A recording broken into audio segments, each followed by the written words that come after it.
Les photos post-mortem.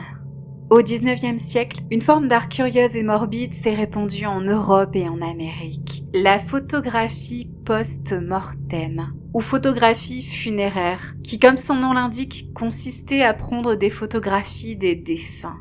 L'existence de cette pratique s'explique par le fait que la mortalité étant élevée, le rapport à la mort à cette époque était différent de celui d'aujourd'hui. Ces photographies représentaient la dernière preuve de l'existence de ces personnes. Il existe une théorie qui dit qu'elles seraient d'origine britannique et que la première aurait été réalisée à la demande de la reine Victoria afin de conserver un souvenir d'un proche décédé. Il existait deux types de photographies post-mortem. Tout d'abord, celles où les personnes récemment décédées étaient apprêtées et plus ou moins mises en scène comme si elles posaient pour une photographie, assises sur un fauteuil ou une chaise ou debout, et donc comme si elles étaient vivantes. Puis, celles où le mort était tout simplement allongé dans un lit ou dans un cercueil et semblait endormi. Néanmoins, ce type de photographie, bien que populaire en Europe, ne l'était pas en Amérique. Régulièrement, les familles en deuil qui avaient commandé les photographies posaient avec le défunt. Elles avaient pour objet d'accompagner le processus de deuil. Bien souvent, il s'agissait du seul souvenir visuel du défunt, tout particulièrement lorsqu'il était mort jeune. La mortalité infantile étant très élevée à cette époque, les photographies post-mortem d'enfants étaient courantes. On les prenait généralement allongés, comme endormis, quelquefois avec un jouet. Ces photographies avaient une grande valeur pour les familles et elles coûtaient très cher, de même que les photos de personnes vivantes. Avec l'invention de la carte de visite, il est devenu possible de tirer plusieurs photos sur le même négatif. Des photographies des défunts pouvaient donc plus facilement être envoyées à leurs proches. C'est à la fin du 19e que la pratique a été la plus populaire. Au 20e, avec l'arrivée de la photographie instantanée, elle est devenue moins courante, bien qu'elle ait encore été pratiquée dans des portraits commémoratifs notamment.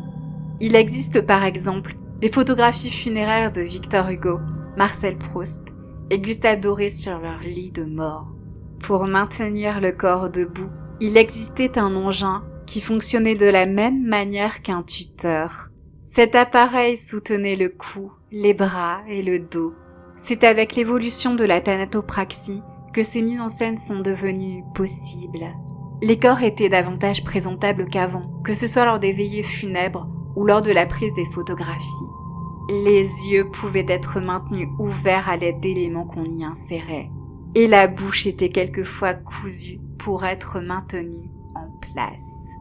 D'autres effets pouvaient être rajoutés sur la photo directement, comme la teinte des joues en rose, ou la teinte des bouquets, l'ancrage des pupilles, lorsque les pupilles semblaient trop voilées.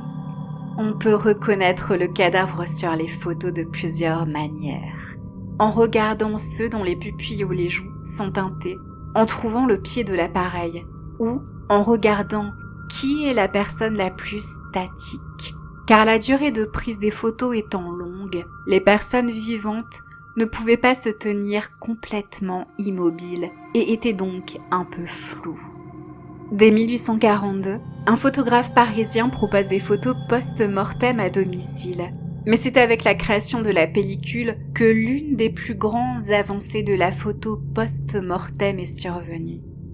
Elle permettait à tout un chacun de faire des photographies. La photographie post-mortem pouvait donc s'effectuer uniquement en famille et dans un cadre plus intime. Aujourd'hui, aussi étrange que cela puisse paraître, certains pays la pratiquent encore. En France, bien qu'elle soit taboue, cette pratique a eu un nouveau pic de popularité lors de l'épidémie de Covid-19, lorsque les modalités de traitement des corps ont été modifiées, en interdisant la toilette mortuaire et en procédant à une inhumation ou une crémation immédiate. Les proches pouvaient difficilement voir les corps. Ces photographies, qui étaient donc prises par le personnel médical, avaient pour objectif de permettre aux proches de réaliser le décès de la personne et de les accompagner dans le processus de deuil, comme le font habituellement les coutumes mortuaires. Il est également courant que des photographies soient prises par les proches du défunt dans la chambre funéraire après l'intervention du thanatopracteur. Et quelquefois, qu'elles se retrouvent sur les réseaux sociaux et sur YouTube.